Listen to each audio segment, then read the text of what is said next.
Na dia fa somary niato aza ny orana ho an'ny teto Andrenivohitra dia mbola maro hatrany ireo ankonana tsy afaka miverina amin'ny toeram-ponenany, tsy afaka miverina amin'ny fiainany andavanandro koa noho ny rano mbola eny anivon'ny tanàna misy azy ireo. Tsy nitazapotsiny fa nitondra ny voatsirambin'ny tanana ary ireo malala tanana tamin'ity andro androany ity. Ny distrika Natsimindranony mbola ahitana trabona maro anisa noho ny rano tsy mbola ritra tanteraka na dia efa somary nitsahatra aza ny orana tatoato.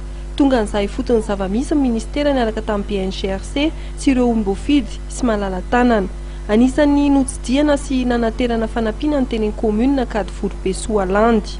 Fantatritsika tsara fa ny zava-misy amin'ny mpamponina amin'izao fotoana izao dia ao anatin'ny 3 volana dia mbola tsy miarina mihitsy ny fiain'izy ireo satria fambolena legioma ny tena asan'ny zareo ary ny vary moa dia maty ny 70% ny fambolena taty aminay taty fa legioma dia 100% mihitsy maty.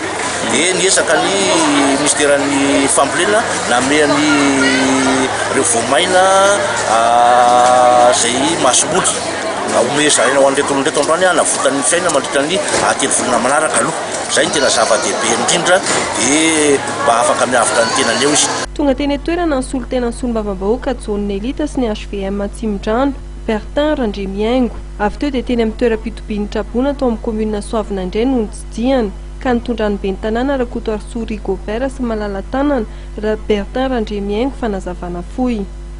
Araka ny tatitra izay alefa ny any amin'ny commune dia ny areti-pivalanana, ny areti-kibo zany mazava ho azy dia ny kohaka madinidinika ihany koa dia reny gripa dia voan'ny sery reny. Izany indrindra natonga anay nanao mihetsika ary indrindra nampiseho ny fiaraha-miasa izay novatsin'ny BNGRC fanafody izay sy ny ministera ny fahasalamana izay solotena no dokotera tonga ety toerana miaraka amin'ny médecin chef atao amin'ny CSB de Soavina sy ireo ekipa rehetra atao anatin'ny voamera amin'ny fahasalamana atao anatin'ny commune ny Soavina. Ny zatra anankiray dia tsara ho marina fa efa misy ihany ny fidinan'izy ireo any toerana misy an'ireo trabona ireo isan-kerinandro saingy androany kosa dia navondrona atao amin'ity toerana CSB de ity nanaovana ny sensibilisation indrindra mikasika ny fahadiovana any amin'ireny toerana misy ny trabona ireny sy ny fizaha-pahasalamana ihany koa ho an'ireo izay tojo aretina ao anatin'ny fasairanana nanjo azy dia ireo trabona moa zany. Tsy ny commune Soavina irery no anaovana ito izao fa ny commune maro samihafa eto amin'ny faritra Tsimindano.